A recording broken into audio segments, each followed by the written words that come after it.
ભરૂચ જિલ્લાના ઝઘડિયા તાલુકાના ગોવાલી સીમ વિસ્તારમાં આવેલા બાલાપીર દરગાહના ગેરકાયદેસર બાંધકામ પર તંત્ર દ્વારા બુલડોઝર ફેરવી દેવામાં આવ્યું છે। કાર્યવાહી દરમિયાન કોઈ અનિચ્છનીય બનાવ ન બને તે માટે ચુસ્ત પોલીસ બંદોબસ્ત ગોઠવાયો હતો। માહિતી મુજબ ગોવાલી ગામની સીમમાં સર્વે નંબર 169ની સરકારી ગૌચર જમીન પર ગેરકાયદેસર રીતે બાંધકામ કરાયું હોવાની કલેક્ટર કચેરીએ રજૂઆત મળી હતી। આ બાંધકામ નિયાઝ ઉર્ફે નિયાઝ બાપુ સમીર દિવાન દ્વારા કરવામાં આવ્યું હોવાનો આક્ષેપ હતો।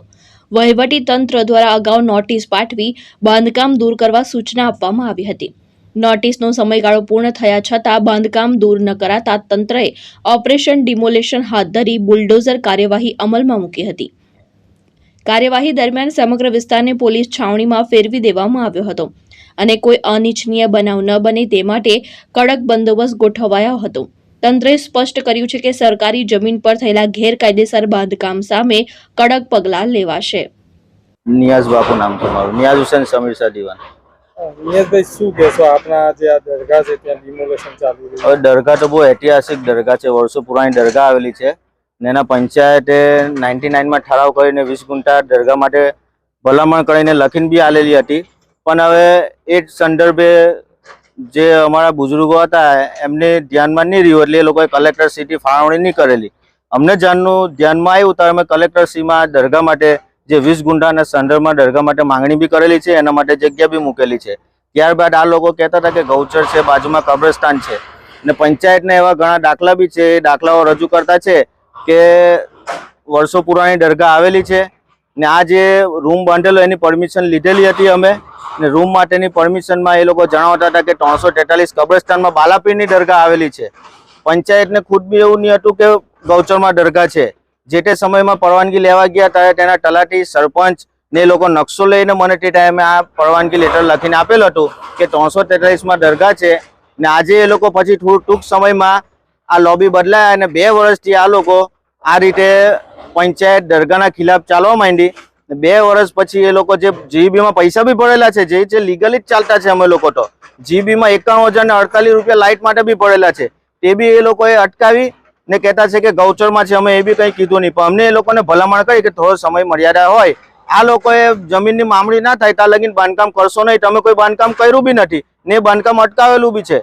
ત્યાર પછી આ લોકોએ કાલે ખૂટા માર્યા અને કાલે સાંજે 5 વાગે મને આ લોકોએ નોટિસ આપી કે તમે 2 વાગ્યા લગીનમાં કાલે કે 26 તારીખે મને સાંજે 5 વાગે નોટિસ આપી ને 27 તારીખે 2 વાગ્યા લગીનમાં તમે તમારો જે કંઈ સામાન છે હટાવી લેજો, તમારી વસ્તુ ને તમને એટલો સમય આપતા છે ને તમે એ ખાલી કરી નાખજો। ત્યારબાદ 27 તારીખે સવારે 11 વાગે નોટિસ લઈને આવતા છે કે આજે આ દરગાહને જે કંઈ છે તે હટાવવા કામગીરી કરવા આવવાના છે, તમારી જે કંઈ વસ્તુ હોય એ બધી હટાવી લો ને એટલો સમય મર્યાદિત અમને આપ્યો બી નથી ને અમારી જોડે કઈ રીતના મૌખિક વાત બી નથી કરી ને એ લોકો અમને એટલો સમય બી આપવો જોઈએ કે આટલું દરગાહ છે તો દરગાહને બચાવવા માટેનો બી સમય આપે। લાપરવાહ ટ્રસ્ટીઓના કારણે આજે દરગાહની અંદર લાપરવાહી થઈ છે। ટ્રસ્ટીઓ કોઈ ધ્યાન દોરતા જ નથી ને ટ્રસ્ટીઓનું ધ્યાન કંઈ છે નથી। આ દરગાહ પછાડી ખાલી અનગનખાની બોર્ડ એમને મારી દીધેલું છે કે પૈસા એમને ઉઘરાવવા છે, પૈસા ઉઘરાણી કરેલું જે બોર્ડ મારેલું છે એ ત્યાં રજૂ કરેલું છે, પૈસાની ઉઘરાવવા માટે ટ્રસ્ટ છે ને ખરેખર તો 99માં જે ટ્રસ્ટ ચડી બેઠા એ લોકો ખરેખર ગૌચરમાં હોય। અમે તો ખાદિમ છે દરગાહના, અમે તો દરગાહની ખિદમત કરવા વાળા વ્યક્તિ છે। અમને દરગાહ જોડે કઈ સ્વાર્થિકતા છે નથી।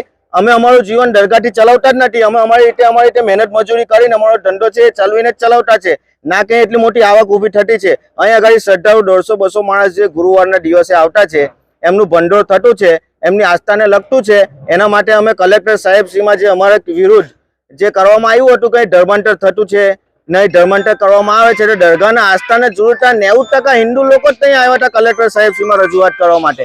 કંઈ આગળ એવું કંઈ થતું નથી, કંઈ ધર્માંતર થતું નથી ને વર્ષો પુરાણી દરગાહ છે।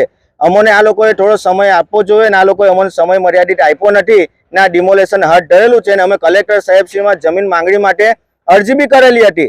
એવું જણાવ્યું, તલાટી સાહેબને જણાવેલું બી હતું, પણ તલાટી સાહેબે બી કંઈ ધ્યાન દોર્યું નહીં એ વાતનું ને આ વાતને લઈને કબ્રસ્તાન 343ની માપણી કરી નાખી।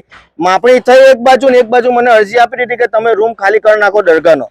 અમે એ લોકોને કંઈ અડચણરૂપ બનાવવા માંગતા નથી વચ્ચે, પણ કોઈ બી વસ્તુનો સમય આપવો એમને જરા જરૂરી હતો ને એ લોકોએ અમને સમય આપ્યો નહીં। ના એક તરફા એક જ બાજુ જોઈને ચાલવામાં આવેલું ષડયંત્ર લાગતું છે મને ને આ લોકોએ એક રાજકારણી એક નિગાહથી ચાલતા લોકો થઈ ગયેલા છે જે 169 ગૌચર છે, 54 હેક્ટર ગૌચર આવેલું છે ગોવાલી ગામમાં, ઝઘડિયા તાલુકાનું મોટામાં મોટું ગૌચર. આ લોકોએ માપણી કરી તો 343 બાજુના ખૂટામાં આવ્યા તો અહીંથી ગૌચર લઈને સીધું છેલ્લા ખૂણે લગીને જતું છે. તો આજે એ લોકોએ બધાને કેમ નોટિસ દી ફાળવી ને કેમ એકદમ દરગાહને ફાળવી? આજે એ લોકોએ નોટિસ ફાળવી હતી તો બધાને ખાલી કરવા ફાળવી હતી ને આજે ડિમોલેશન હાથ ધરવું હતું, આખું જ ગૌચર સાફ કરવું હતું ને એ લોકોએ કેમ એક વ્યક્તિને લઈને ચાલ્યા? તમે આ જે ભૂલ છે તમારા ટ્રસ્ટી છે એવું તમે કહી રહ્યા છો? આ લોકો ટ્રસ્ટી લોકો કોઈ જવાબદાર નથી. ટ્રસ્ટી લોકો કોઈ વચ્ચે જવાબ આપવા આવ્યા છે? તમને લાગે છે ટ્રસ્ટ લોકો? ટ્રસ્ટ ખાલી દેખાવનું ટ્રસ્ટ છે. અહીંયા આગળ ખાલી પૈસા ઉઘરાવવા માટે બોર્ડ મારેલા છે ટ્રસ્ટના. નહીં આગળ જે કઈ છે તે લોકોએ એમની આસ્થાને લઈને કરેલું છે, ના કે નિયાત બાપુ એમના સ્વાર્થને લઈને ઊભું કરેલું છે. ધર્મેશ રાણા, દ્રષ્ટિકોણ ન્યૂઝ, અંકલેશ્વર, ભરૂચ.